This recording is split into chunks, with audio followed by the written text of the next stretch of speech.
Mi esposa se vistió para otro hombre, me miró a los ojos y dijo, siempre has aceptado las cosas sin más. Sonreí y no dije nada. Lo que ella no sabía era que yo ya había estado escuchando sus secretos durante 3 semanas, y lo que escuché le iba a costar todo. Me llamo Gary Land. Tengo 46 años. He trabajado como jefe de seguridad en el centro comercial Milberg Square en Columbus, Ohio, durante los últimos 11 años. Antes de eso, pasé 8 años en prevención de pérdidas para una cadena minorista regional. Sé cómo observar a la gente. Sé cómo leer una situación, cómo detectar cuando algo anda mal antes de que cualquier otra persona en la sala lo note. Esa es la amarga ironía de todo esto. Pasé toda mi carrera aprendiendo a ver lo que otros no veían. Y pasé 2 años negándome a ver lo que estaba sucediendo en mi propia casa.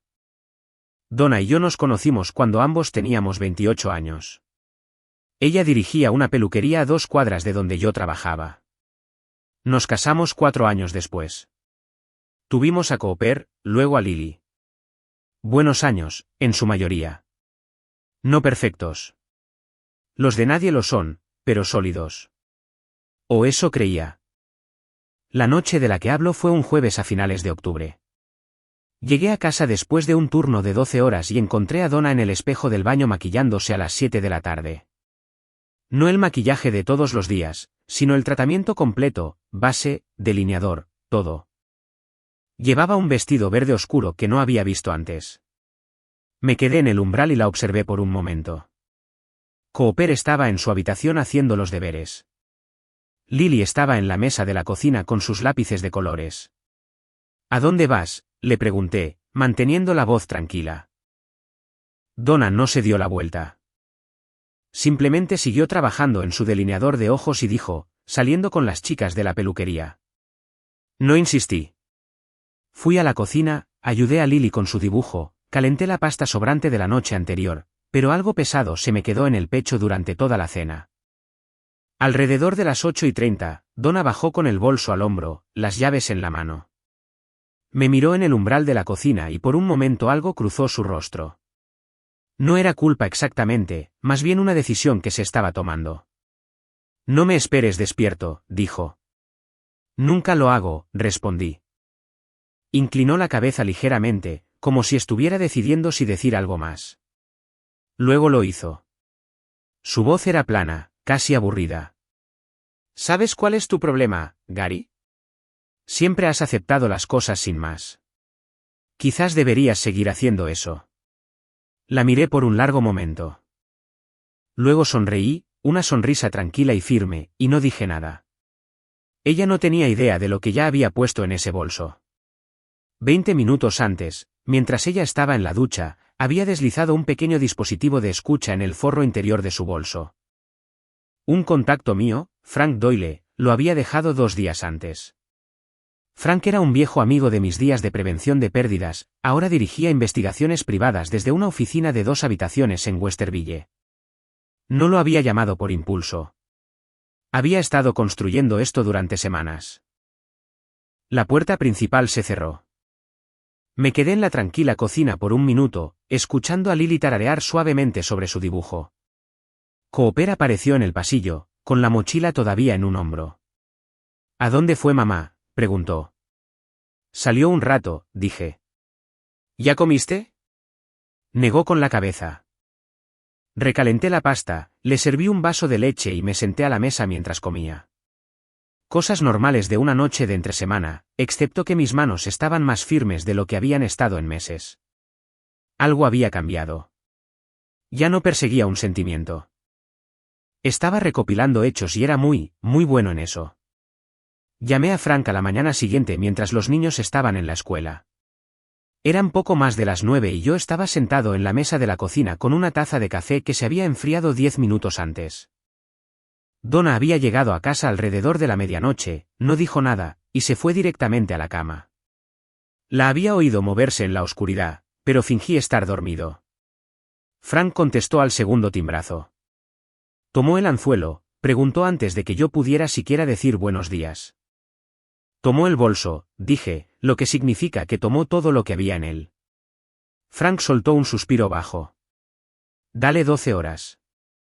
El dispositivo necesita tiempo para registrar suficiente audio. Sacaré la señal esta noche y partiremos de ahí. Conocía a Frank Doyle desde hacía 16 años. Habíamos trabajado juntos en una empresa regional de prevención de pérdidas cuando yo todavía estaba aprendiendo los entresijos. Me enseñó la mayor parte de lo que se sobreobservar a la gente sin ser observado. Cuando abrió su propia empresa, no me sorprendió. Frank era el tipo de hombre que necesitaba dirigir su propia operación. Era metódico, callado y completamente desprovisto de sentimentalismo cuando se trataba de hechos. Esa última parte era exactamente lo que necesitaba en este momento.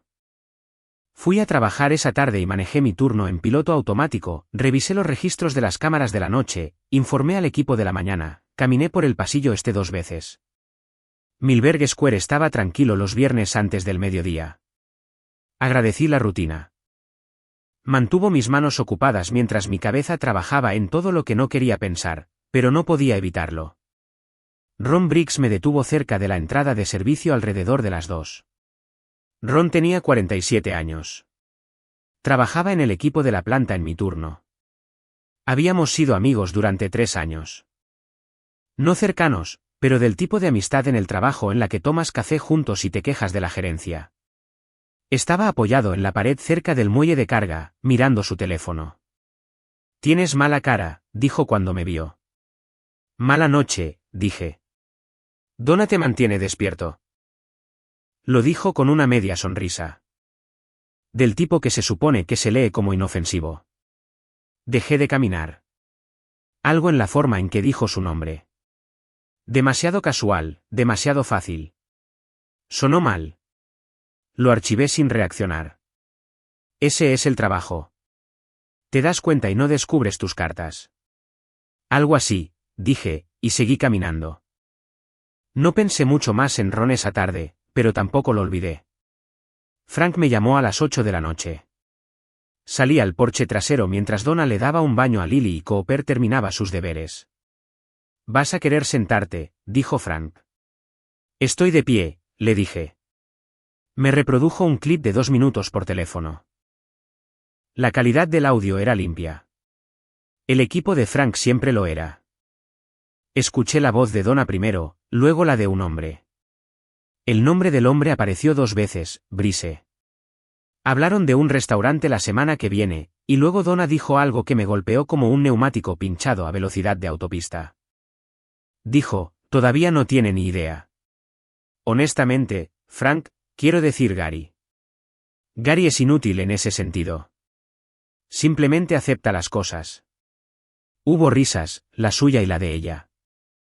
Me quedé en el porche trasero por un largo momento después de que el clip terminó, viendo el roble de los vecinos mecerse con el viento de octubre. Pensé en la forma en que me había mirado la noche anterior cuando dijo, «Siempre has aceptado las cosas sin más». Estaba hablando de más de una conversación. Esto no era un desliz. Esto era un patrón. «Hay más», dijo Frank, «mucho más». Mencionó dinero, Gary. Mover cosas. Quiero que saques tus extractos de cuenta conjunta, no en línea. Ve a la sucursal en persona y pide copias en papel. No uses la computadora compartida. Entendido, dije. Y una cosa más, Frank hizo una pausa. Mencionó a alguien en tu trabajo. Dijo que la había mantenido informada. No dije nada por un momento. El roble siguió balanceándose. ¿Usó un nombre?, pregunté. Ron, dijo Frank en voz baja. Exhalé por la nariz, lenta y uniformemente.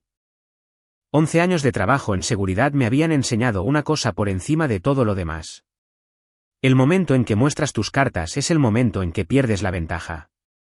Ron seguiría pensando que yo no lo sabía. Por ahora, eso era exactamente donde lo necesitaba. Gracias, Frank, dije. Mantén el dispositivo funcionando. Volví adentro, revisé a los niños y me senté en el borde de mi cama en la oscuridad durante unos minutos. El hombre con el que Donna pensaba que estaba casada se habría destrozado con lo que acababa de escuchar. Tal vez la habría confrontado esa misma noche o se lo habría tragado y no habría dicho nada durante otro año. Yo ya no era ese hombre. Busqué mi teléfono y comencé a buscar un abogado de derecho de familia. Me tomé el lunes libre del trabajo. El primer día personal que había usado en más de un año. Le dije a mi supervisor que tenía un asunto familiar que atender, lo cual fue lo más honesto que había dicho en voz alta en semanas. La primera parada fue la sucursal bancaria en Morse Road. Entré, pedí un cajero que no reconocí y solicité extractos impresos de nuestras cuentas de cheques y ahorros conjuntas de los últimos 18 meses. La mujer detrás del mostrador me dio una mirada cortésmente desconcertada. La mayoría de la gente simplemente usaba la aplicación, pero imprimió todo sin preguntar. Doblé los papeles en mi chaqueta y conduje a casa. Me senté en mi coche en el estacionamiento de un centro comercial durante 40 minutos revisando los números. Lo que encontré hizo que mi café se enfriara. 11 retiros en 14 meses. Cada uno entre $800 y $2,200. Cada uno hecho en días en que yo trabajaba un turno largo. El total ascendía a poco más de $14,000. Extraídos de nuestros ahorros conjuntos en cantidades lo suficientemente pequeñas como para no activar una alerta automática. Donna siempre había manejado las finanzas del hogar. Confiaba completamente en ella para eso. Ahora entendía lo que esa confianza me había costado. Llamé a Frank desde el coche. Ha estado desnatando la cuenta conjunta, le dije. $14,000 en 14 meses.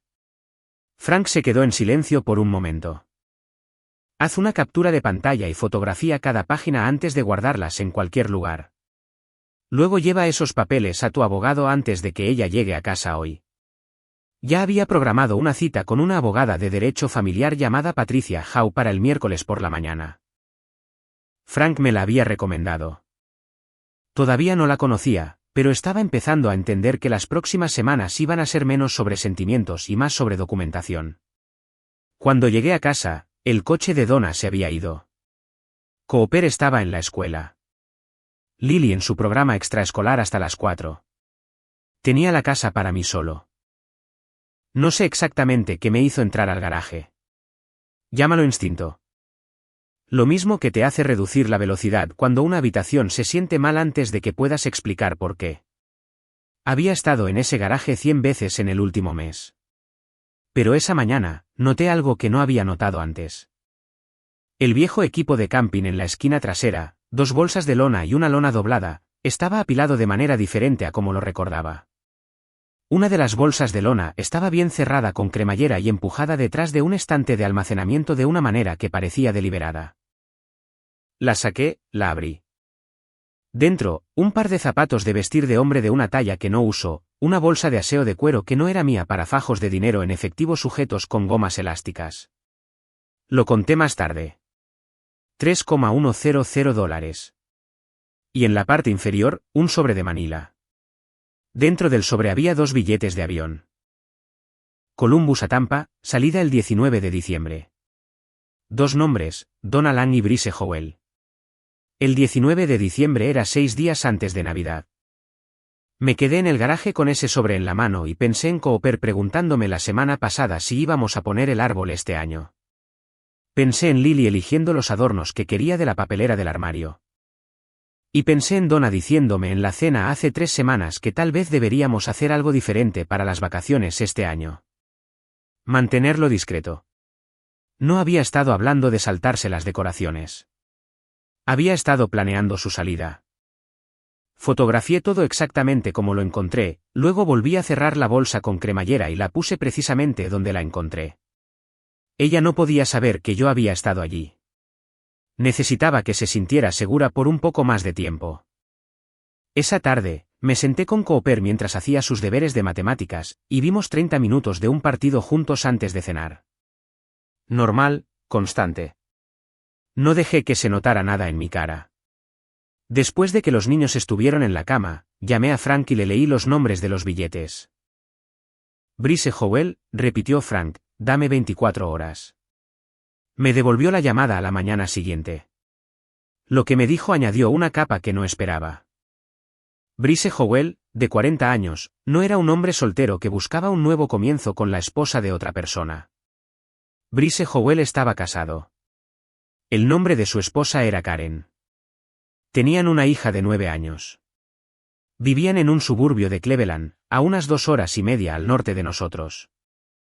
Venía a Columbus 2 o 3 veces al mes, aparentemente por trabajo como representante de ventas regional de una empresa de materiales de construcción. Donna pensaba que estaba corriendo hacia algo real. No tenía idea de que ella era la otra mujer en su propia aventura. Escribí eso en el cuaderno que había empezado a llevar. Fecha, hora, fuente. De la misma manera que me habían enseñado a documentar incidentes en el trabajo durante 11 años. Cada hecho importaba. Cada hecho tenía un lugar. El miércoles por la mañana, entré en la oficina de Patricia Howe con una carpeta, un cuaderno y una memoria USB.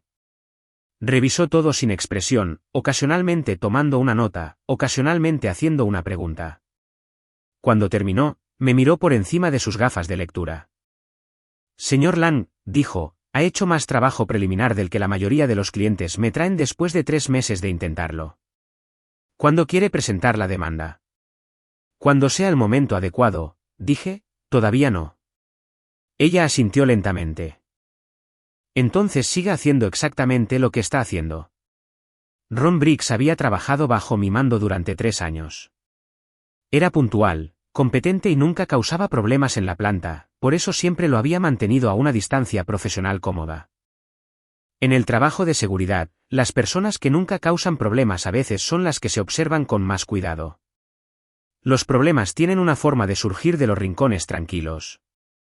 Después de lo que Frank había sacado de la grabación de audio, Donna mencionando a Ron por su nombre como alguien que la mantenía informada, empecé a prestar atención a ese rincón tranquilo. No cambié mi comportamiento con él. Eso era crítico.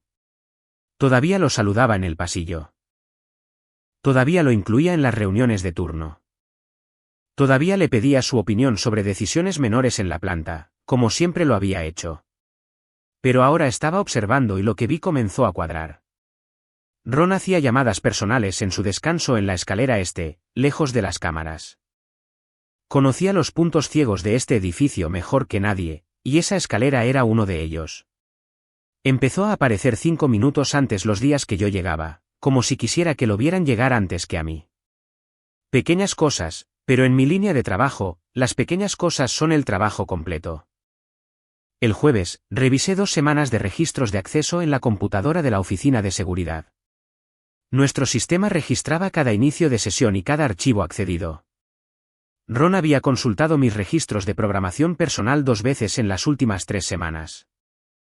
El calendario que mostraba mis turnos largos, mis días libres, mis lagunas de cobertura. No tenía ninguna razón operativa para acceder a esos archivos. Imprimí los registros, los feché y los añadí a mi carpeta. El viernes por la mañana, organicé una superposición de turno con un empleado a tiempo parcial llamado Chris, lo que me dio 40 minutos libres a mitad del día. Usé esos 40 minutos para pararme cerca de la escalera este con una razón para estar allí, una inspección de rutina del mecanismo de la puerta contra incendios, y escuché. Ron estaba en su teléfono. Mantuvo su voz baja, pero la escalera transmitía el sonido mejor de lo que él sabía. Ahora ella está en el centro comercial los miércoles, creo. Sí, extendió su turno el jueves, así que no sé. Ella dijo, sigue pasando la información. Anoté la hora. Volví a la oficina. Saqué mi cuaderno y escribí cada palabra que había escuchado textualmente mientras aún estaba fresco. Esa tarde, llamé a Frank y le di la actualización. Necesitas congelar esa fuga silenciosamente, dijo Frank. No puedes despedirlo, eso le avisaría a Donna que te estás moviendo, pero puedes empezar a darle información incorrecta. Pon algo plausible pero falso en tu horario, algo sobre lo que ella pueda actuar. Ve qué pasa. Lo pensé por un día. Luego actualicé mi calendario de programación compartida para mostrar un turno nocturno falso el siguiente martes. Un bloque de 12 horas que no existía. No se lo dije a nadie. Decidí sentarme allí donde Ron pudiera encontrarlo. El martes por la noche, llegué a casa a las 6. Aparqué por la calle, regresé y entré por la puerta lateral. El coche de Donna estaba en el camino de entrada. Ella estaba hablando por teléfono en la cocina, en voz baja. Se detuvo cuando me oyó entrar. Pensé que tenías un turno de noche, dijo, manteniendo la compostura, pero sus ojos se agudizaron. El turno se cubrió, dije simplemente, dejando las llaves en el mostrador. ¿Qué hay para cenar? Me miró medio segundo, demasiado tiempo. Luego dijo que estaba a punto de empezar algo y se volvió hacia la estufa. Me senté a la mesa de la cocina y la observé moverse por la cocina con la misma calma que aportaba a cada turno. La trampa había funcionado. Ron había sacado el horario. Se lo había pasado a Donna y Donna había hecho una llamada telefónica o cancelado el plan basándose en un turno que nunca existió. Ahora tenía un bucle confirmado. Ron a Donna a Brice. Todo el triángulo desplegado limpiamente. Cené con mi familia esa noche. Luego ayudé a Lily con sus palabras de ortografía. Vi el final de un partido con Cooper antes de acostarse. Y cuando la casa estuvo en silencio, abrí mi cuaderno y escribí 3 palabras en la parte superior de una nueva página. Evidencia completa. Procede. El número de Patricia Howe ya estaba en mi teléfono. Por la mañana, la llamaría con una fecha. Patricia Howe me había dicho que siguiera recopilando y me mantuviera en silencio. Era bueno en ambas cosas, pero la llamada que recibí un martes por la noche, 3 semanas después de todo esto, no era algo que hubiera planeado. El número no me era familiar. Casi lo dejé pasar al buzón de voz. Algo me hizo responder. Gary. La voz era mayor. Cuidadosa. Soy Norma, la madre de Donna. Salí al porche trasero y cerré la puerta detrás de mí. Cooper tenía la televisión encendida en la sala de estar. Lily ya estaba dormida. Norma, dije, esto es una sorpresa. Me imagino, dijo ella, haciendo una pausa. El tipo de pausa que significa que alguien está decidiendo cuánto decir. Voy a ir directamente al grano porque no tengo paciencia para nada más a mi edad. Sé lo que está haciendo mi hija. Lo sé desde hace un tiempo y quiero que entiendas que no lo apruebo. Ni un ápice. Me apoyé en la barandilla del porche y no dije nada. En mi línea de trabajo, el silencio es la mejor manera de dejar que alguien siga hablando. Dejó su iPad en mi casa hace 2 semanas, continuó Norma. No estaba husmeando. Estaba sobre el mostrador de mi cocina y apareció un mensaje en la pantalla de un hombre llamado Brice. Otra pausa. Leí lo suficiente para entender la situación. Norma, comencé. Déjame terminar, dijo ella con firmeza. Tengo 2 nietos en esa casa. Cooper y Lily no eligieron nada de esto y no merecen quedar atrapados en medio del juego que Donna está jugando. Crié a mi hija mejor que esto y no voy a sentarme al margen y fingir que no lo veo. Exhalé lentamente. ¿Qué ofreces, Norma? Tengo capturas de pantalla, dijo ella. Las tomé antes de devolverle el iPad. 3 conversaciones separadas entre Donna y esta persona, Brice. Hablan de dinero, Gary. De cuentas, de tiempos. Hizo una pausa una vez más. Te las enviaré esta noche si me das tu correo electrónico. Y quiero tu palabra de que esos niños serán bien atendidos. ¿Tienes mi palabra?, dije. Es lo único por lo que estoy luchando. Las capturas de pantalla llegaron 40 minutos después. Las reenvié directamente a Patricia Howe con un breve mensaje, nueva evidencia, fuentes creíbles, detalles mañana. Luego me senté a la mesa de la cocina y las leí 3 veces. Donna y Brice llevaban meses coordinando. Las capturas de pantalla cubrían conversaciones que abarcaban 6 semanas y hacían referencia a la cuenta, una frase que aparecía 4 veces junto con cantidades de dinero específicas que coincidían con los retiros que ya había documentado de su cuenta de ahorros conjunta. En un intercambio, Donna escribió, Linda dice que seguimos con la presentación después de las vacaciones. Mantén el viaje de diciembre en secreto.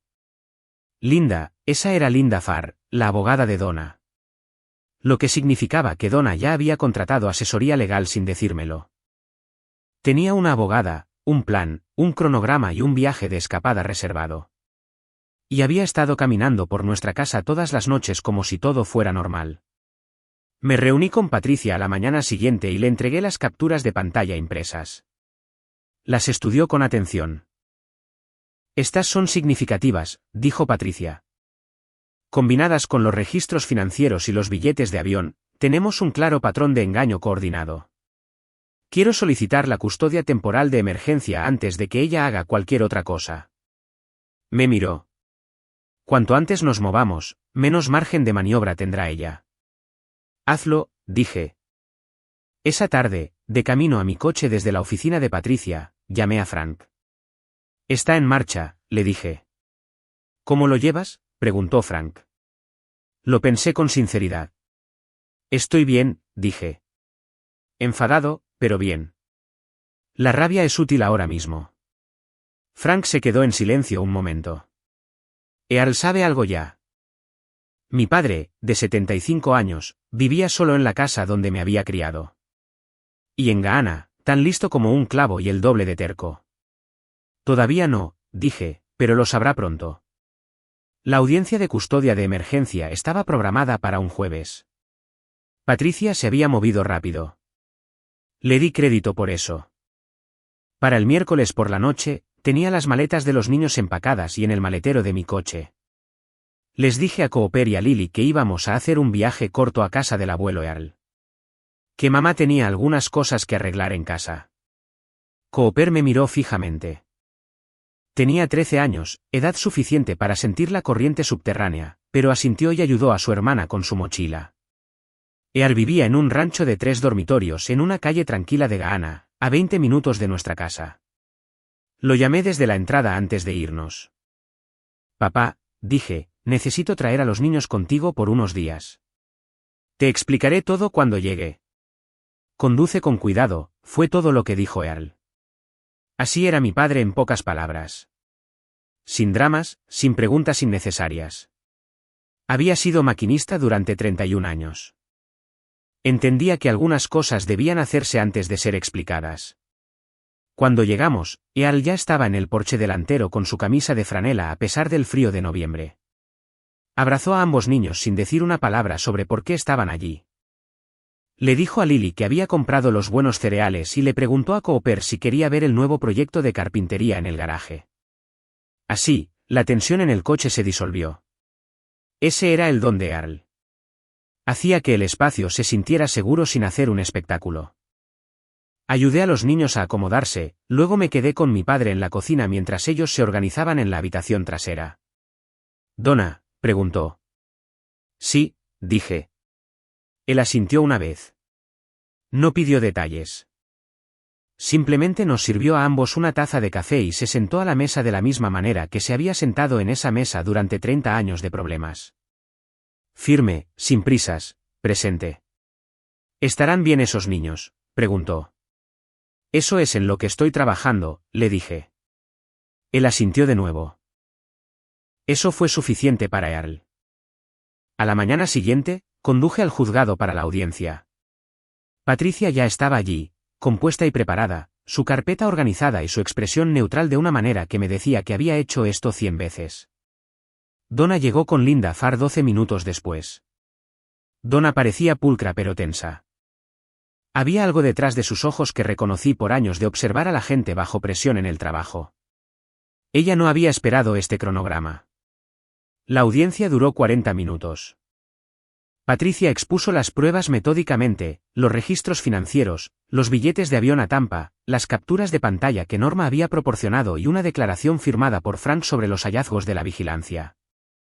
Linda Farr se opuso al ángulo de la vigilancia, argumentando la admisibilidad, pero la jueza, una mujer serena de unos 50 años llamada jueza Calegua, escuchó a ambas partes sin expresión y luego habló.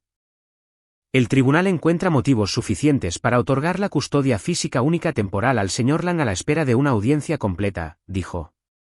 La señora Lang tendrá visitas programadas supervisadas por el momento dadas las circunstancias presentadas.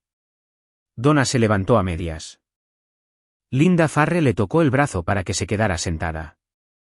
Esta no es la determinación final, continuó la jueza Calegua, mirando directamente a Donna, pero aconsejaría encarecidamente a todas las partes que se comporten en consecuencia mientras tanto. Afuera en el pasillo después, Donna se acercó a mí con Linda Farr a medio paso detrás. Su voz era baja y tensa. ¿De verdad crees que puedes quitármelos, Gary? Son mis hijos, La miré con calma. Son nuestros hijos y ahora mismo el tribunal está de acuerdo conmigo en que necesitan estabilidad. Eso no es un castigo, Donna. Es una consecuencia. Ella me miró fijamente. Algo parpadeó en su expresión. No era culpa exactamente, pero algo en ese vecindario. Deberías haber aceptado las cosas sin más, dijo. Las mismas palabras que había usado la noche en que salió por la puerta vestida para Brise. Sé que lo crees, dije en voz baja. Esa siempre ha sido la diferencia entre nosotros. Me di la vuelta y caminé hacia la salida. Detrás de mí, oí a Linda Farr decirle algo a Donna en voz baja. Y oí la respuesta de Donna, una exhalación corta y aguda que no era del todo una palabra. Abrí las puertas del juzgado hacia el frío aire de noviembre, me subí a mi coche y conduje a casa de mi padre para recoger a mis hijos. La vida tiene una forma de obligarte a situaciones que no planeaste. Había pasado semanas construyendo un caso cuidadoso y metódico. Documentos organizados, abogado informado, cada movimiento calculado. Lo que no había calculado era encontrarme con Brise Howell un sábado por la mañana en el pasillo de los cereales del Kroger en Stelza Road. Lo reconocí inmediatamente por la foto que Frank había sacado. 40 años, complexión media, con una chaqueta de forro polar gris y sosteniendo una caja de granola como si no tuviera ninguna preocupación en el mundo. Estaba mirando su teléfono cuando di la vuelta al final del pasillo con mi carrito. Levantó la vista medio segundo. Ninguno de los dos se movió.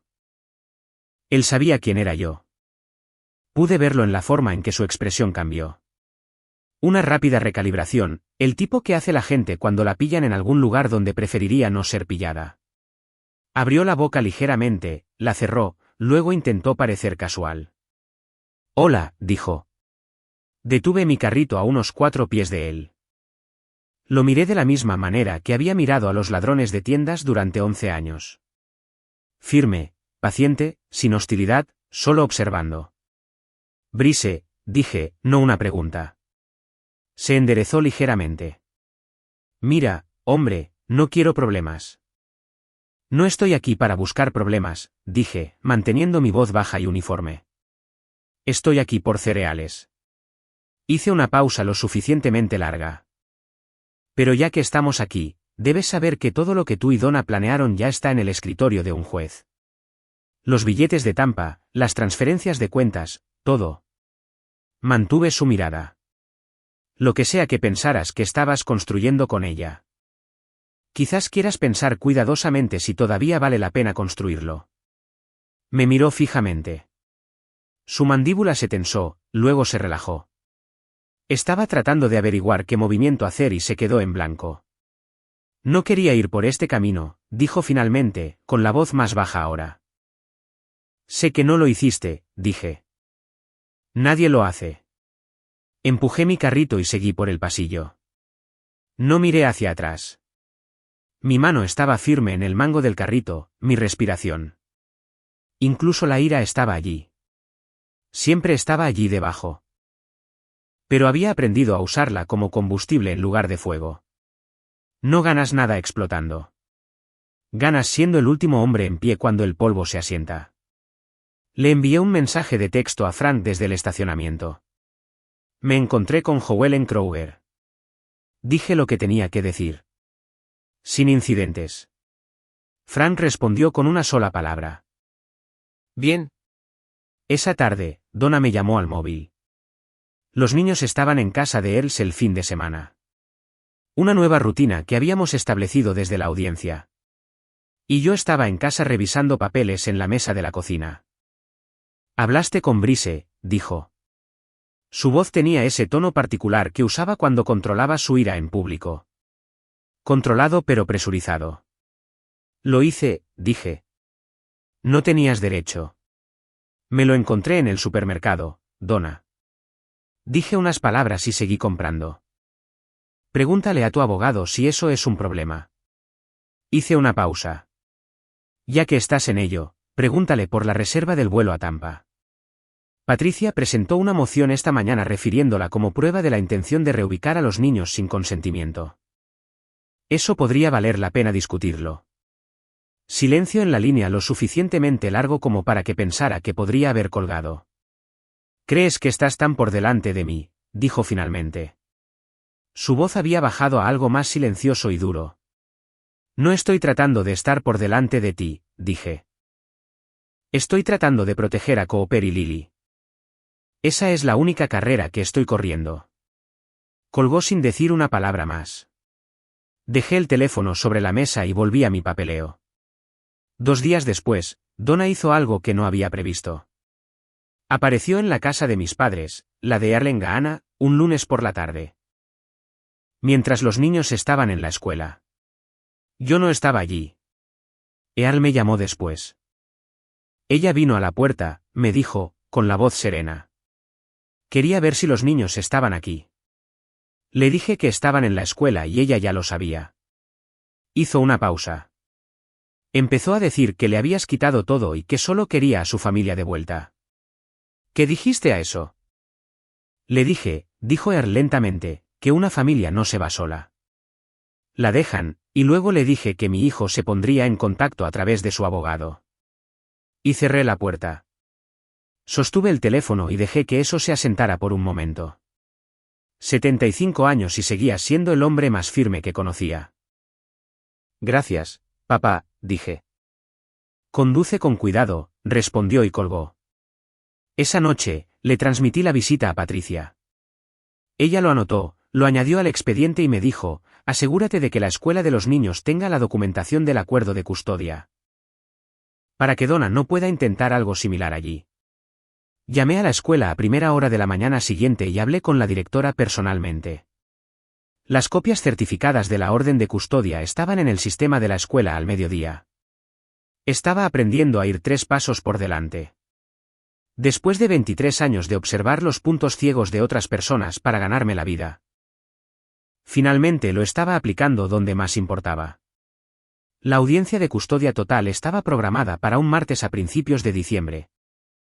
3 semanas antes del vuelo a Tampa que Donna había reservado y aparentemente aún no había cancelado. Patricia me dijo que eso era significativo.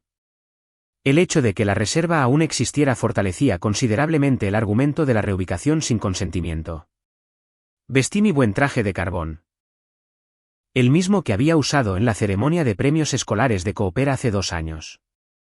Todavía me quedaba bien. Conduje al juzgado solo, aparqué a 2 cuadras y entré con mi carpeta y la cabeza despejada. La sala del tribunal era más grande que la de la audiencia de emergencia. Más formal. Más gente. Donna ya estaba sentada cuando llegué. Linda Farr a su lado con un blazer oscuro. Donna se había vestido con cuidado, un traje azul marino, el pelo impecable. Expresión compuesta. Parecía alguien que intentaba muy duro parecer la persona que ya no era. Patricia me había preparado bien para lo que esperaba. La estrategia de Linda Farr, me había dicho Patricia, iba a centrarse en 2 cosas. Pintar la vigilancia como una violación de la privacidad y autonomía de Donna, e introducir el concepto de control emocional. Argumentando que Gary Land había pasado años manteniendo a su esposa económicamente dependiente y psicológicamente restringida. Tengo que reconocerle a Linda Farr que lo construyó razonablemente bien. Habló del acceso limitado de Donna a las cuentas financieras. Su sensación de ser monitoreada y administrada en un matrimonio. El desequilibrio de poder de vivir con un hombre cuyo historial profesional era la vigilancia y la seguridad. Fue suave y experimentada. Y observé a varias personas en la galería asintiendo ligeramente. Luego Patricia se puso de pie. Comenzó con los registros bancarios. 14 meses de retiros sistemáticos de la cuenta conjunta por un total de poco más de $14,000. Realizados exclusivamente en días en que Gary Land trabajaba turnos largos. Puso la línea de tiempo sobre la mesa como una serie de fotografías, cada una encajando en su lugar. Luego vinieron los billetes de avión. Patricia explicó la reserva de Tampa, 2 pasajeros, 19 de diciembre. Y la bolsa de lona encontrada en el garaje, los zapatos de hombre, el dinero en efectivo, el sobre. Señaló que el 19 de diciembre caía 6 días antes de Navidad. Cuando los niños normalmente esperarían estar en casa con ambos padres. Luego vinieron las capturas de pantalla de Norma. Patricia las presentó cuidadosamente, estableciendo la credibilidad de Norma, una mujer de 69 años sin interés en los procedimientos más allá del bienestar de sus nietos, que se había presentado voluntariamente. Las capturas de pantalla mostraban un plan financiero coordinado entre Donna y Brice que abarcaba 6 semanas, incluida la frase, Linda dice, seguimos con la presentación después de las vacaciones. Lo que provocó una reacción visible de la jueza Calewa. Linda Farr objetó 2 veces durante esta sección. Ambas objeciones fueron anotadas y rechazadas. Cuando Patricia abordó la vigilancia directamente, la enmarcó con la precisión que había llegado a esperar de ella. Un hombre con capacitación profesional y documentación en observación, vigilando su propio hogar, utilizando equipos obtenidos legalmente, respondiendo a una sospecha razonable y bien fundamentada de fraude financiero. No una violación, un acto de protección. La jueza Calewa hizo varias preguntas durante la presentación. Preguntas específicas y centradas sobre el cronograma financiero, sobre los horarios escolares de los niños, sobre el efecto del acuerdo de custodia temporal existente en la vida diaria de los niños. Patricia respondió a cada una claramente.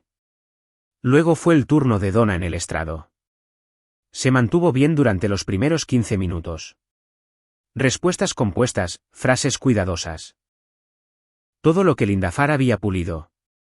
Pero cuando Patricia comenzó el contrainterrogatorio y comenzó a revisar las fechas específicas de los registros de retiro bancario, pidiéndole a Donna que confirmara cada uno, la compostura comenzó a desarrollar fracturas finas. En este retiro de $1,800 el 3 de octubre, dijo Patricia, con la voz completamente conversacional. ¿Usted hizo ese retiro? Sí, dijo Donna. ¿Para gastos del hogar? ¿Puede proporcionar recibos de esos gastos del hogar? Una pausa. No guardo todos los recibos. Claro, dijo Patricia. ¿Y el retiro del 9 de septiembre? También gastos del hogar. Sí. ¿Y el del 21 de agosto? Las pausas entre las respuestas de Donna se hicieron ligeramente más largas cada vez. Para el sexto retiro, Linda Farr interpuso una objeción procesal que la jueza permitió brevemente antes de que Patricia reanudara. Para cuando Patricia terminó, la imagen estaba completa. No dramática, no teatral. Solo metódica y clara. La forma en que funciona la evidencia real. La sentencia de la jueza Calewa llegó 40 minutos después de los alegatos finales. Custodia física exclusiva para Gary Land. Visitas estructuradas para Donna sin supervisión en fines de semana alternos una vez que un consejero familiar aprobara el acuerdo. La reserva de Tampa señalada como prueba de riesgo potencial de fuga. Los viajes de Donna fuera de Ohio requerirían aprobación judicial previa durante la duración del proceso y una remisión formal a la oficina del fiscal del condado con respecto a los registros financieros. No un veredicto. No un cargo, solo una remisión. Pero significaba que alguien más estaba ahora mirando esos 14 meses de retiros con ojos oficiales. Donna no dijo nada después de la sentencia. Se quedó muy quieta mientras Linda Farr tomaba notas a su lado. No la miré por mucho tiempo. Solo lo suficiente para ver que la certeza que había llevado desde la noche en que salió con su vestido verde finalmente había desaparecido visiblemente. Afuera, en el pasillo, Patricia me dio la mano una vez. Bien hecho, dijo simplemente. Asentí, recogí mi carpeta, salí al frío aire de diciembre y llamé a Earl para decirle que iba a buscar a los niños. Las semanas entre la audiencia de custodia y Navidad fueron las más extrañas de mi vida adulta. En la superficie, las cosas parecían casi normales. Los niños en la escuela, la cena en la mesa, las luces en la casa, porque Cooper me había preguntado si este año seguiríamos poniendo las luces exteriores, y yo había dicho que sí sin dudarlo. Por debajo, la maquinaria de las consecuencias giraba constantemente. Y no había nada que Donna o Linda Farr pudieran hacer para frenarla. Donna había presentado una contramoción 2 semanas después del fallo de custodia, buscando que la evidencia de vigilancia fuera desestimada y la orden de custodia revisada. Linda Farr lo argumentó con todo lo que tenía. El ángulo de la privacidad, el ángulo del historial profesional, el argumento de desequilibrio de poder que intentó en la audiencia completa. Patricia lo desmanteló pieza por pieza en 2 sesiones y la jueza Calewa denegó la moción un jueves por la tarde sin mucha deliberación. Esa misma semana. La oficina del fiscal del condado se puso en contacto con respecto a los retiros de la cuenta conjunta. Patricia lo había estado esperando. Un detective llamado Arrobe me dejó un mensaje de voz, profesional y neutral en tono, pidiéndome que acudiera cuando me fuera conveniente para revisar los registros financieros que había presentado. Fui un viernes por la mañana. Traje mi carpeta completa de documentación y respondí a todas las preguntas de manera clara y directa. Arrobe fue minucioso. Tomó copias de todo y me dijo que se pondrían en contacto. No volví a saber de ellos en 3 semanas, pero el proceso se había puesto en marcha. Y eso era lo que importaba. Linda Farr intentó una última maniobra a principios de diciembre. Una moción argumentando que la profesión de Gary Lang le daba una ventaja injusta al construir un caso basado en la vigilancia. Que su entrenamiento esencialmente le había permitido construir una narrativa en lugar de documentar una realidad. Fue creativo. Se lo concedo. Patricia me llamó después de recibir la presentación, y pude escuchar la diversión controlada en su voz. Se le está acabando el camino, dijo Patricia. Esto no va a funcionar. No lo hizo. Lo que no había anticipado fue la tarde en que Donna me llamó. No a través de su abogada, no sobre logística. Simplemente me llamó como solía hacerlo cuando recién nos casamos y llamaba desde el salón entre clientes solo para hablar. Era un martes. Los niños estaban en la escuela. Sé que esto no cambia nada, dijo. Su voz sonaba diferente, despojada de la confianza que había llevado todo el otoño, pero necesito decirlo. Manejé todo mal. Todo. Me senté a la mesa de la cocina. Donna, no estoy pidiendo nada, dijo rápidamente. Sé que es demasiado tarde para eso. Yo solo. Vi lo que le dijiste a Cooper el fin de semana pasado cuando te preguntó por qué todo tenía que cambiar. Los estaba dejando y te escuché por la ventana. Le dijiste que algunas cosas cambian, pero las partes que importan siguen siendo las mismas. Ella hizo una pausa. Yo no podría haber dicho eso. No creo que se me hubiera ocurrido decirlo. Me quedé en silencio un momento. Había una parte de mí, no una parte grande, pero honesta, que sintió el peso de 18 años en esa llamada telefónica. Los años antes de que todo saliera mal. La mujer que había sido antes de que decidiera que merecía algo diferente a lo que habíamos construido. Los niños te quieren, Donna, dije. Eso no desaparece. Lo que hagas con ello a partir de ahora, eso depende de ti. Ella no dijo nada durante unos segundos. Luego, en voz baja, lo sé. Colgamos. Me quedé sentado a la mesa un rato. Luego me levanté. Enjuagué mi taza de café y fui a revisar las luces exteriores. 2 de las guirnaldas se habían apagado en el lado izquierdo de la casa. Y hacía 3 días que tenía la intención de arreglarlas. Bryce Howell desapareció discretamente del mapa por la misma época. Frank lo confirmó. No más contacto entre él y Donna. No más visitas a Columbus que él pudiera rastrear. Si su esposa en Cleveland se había enterado o si los procedimientos legales simplemente lo habían complicado todo demasiado. No lo sabía y no me interesaba particularmente. Él se había ido. Lo que Donna había creído que estaba persiguiendo se había disuelto como suelen hacerlo esas cosas cuando las circunstancias dejan de ser fáciles. Ron Briggs renunció a Millbrook Square la segunda semana de diciembre. Dio 2 semanas de aviso y dijo que era por motivos personales. Acepté la renuncia profesionalmente. Le agradecí sus años de servicio y no dije ni una palabra más al respecto. Él sabía lo que yo sabía. Decirlo en voz alta no nos habría ayudado a ninguno de los dos. La remisión a la oficina del fiscal permaneció abierta al finalizar el año. Patricia me dijo que estas cosas avanzaban lentamente y que no debía esperar una resolución rápida. Yo no buscaba una resolución. Estaba mirando a mis hijos desayunar un sábado por la mañana con el sol de invierno entrando por la ventana de la cocina. Y esa era la única resolución que necesitaba en ese momento.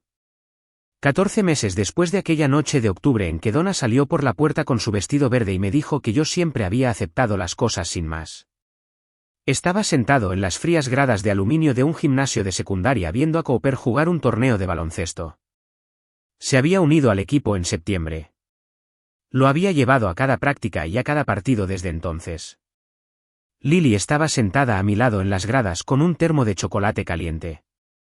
Le había empacado sus botas, golpeando rítmicamente el asiento de abajo mientras observaba a su hermano. Llevaba haciendo ese movimiento de balancear la pierna desde que tenía 3 años. Espero que nunca lo deje de hacer. Cooper subió el balón por la cancha, fue bloqueado. Encontró a un compañero en el ala. El compañero falló el tiro. Cooper agarró el rebote él mismo. Todo codos y determinación y lo volvió a subir contra el tablero. ¿Entró? La pequeña multitud hizo ruido. Lily me agarró del brazo. ¿Lo viste?, preguntó. Lo vi, dije. En los 14 meses transcurridos desde la audiencia completa, la maquinaria había seguido girando a su propio ritmo. La visita de Donna había progresado de supervisada a no supervisada una vez que el consejero familiar lo aprobó. Lo que llevó 4 meses y requirió que Donna completara un curso de responsabilidad financiera que el tribunal había ordenado como condición. Lo había hecho sin quejarse. Lo que Patricia me dijo que era una buena señal. Yo también quise creer eso. La oficina del fiscal del condado había emitido un hallazgo formal sobre los retiros de la cuenta conjunta 8 meses atrás. Donna había llegado a un acuerdo civil, una restitución de $11,000, reembolsados en cuotas con una sentencia suspendida supeditada al cumplimiento total. Sin cárcel. Yo no había pedido cárcel. Había pedido mi dinero de vuelta y rendición de cuentas. El sistema legal, lenta e imperfectamente, había entregado ambos. Ron Briggs se había mudado a otra ciudad. Había oído a través de un contacto mutuo que estaba trabajando en la gestión minorista en algún lugar de Indiana. No pensaba en él a menudo. Bryce Howell, hasta donde Frank pudo determinar. Había regresado a su vida en Cleveland. Si su esposa sabía de Columbus, no tenía forma de saberlo y no me interesaba averiguarlo.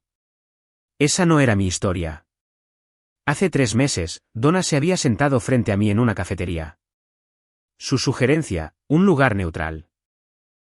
Y hablamos por primera vez como 2 personas tratando de averiguar cómo ser decentes el uno con el otro por el bien de 2 niños que no habían elegido nada de esto.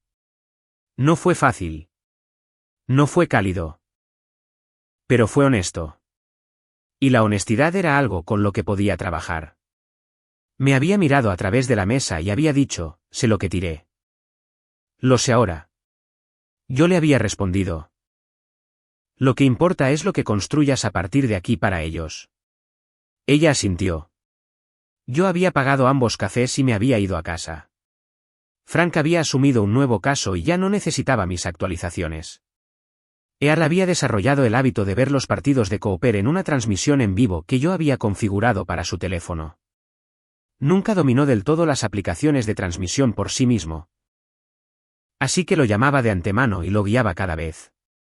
Me enviaba mensajes de texto después con frases sencillas como buen rebote en el tercer cuarto o los niños tienen buenas manos. Así era Earl. Eso era suficiente. Lily terminó su chocolate caliente, dejó el termo entre nosotros en las gradas y apoyó brevemente la cabeza en mi hombro. Lo hacía a veces ahora.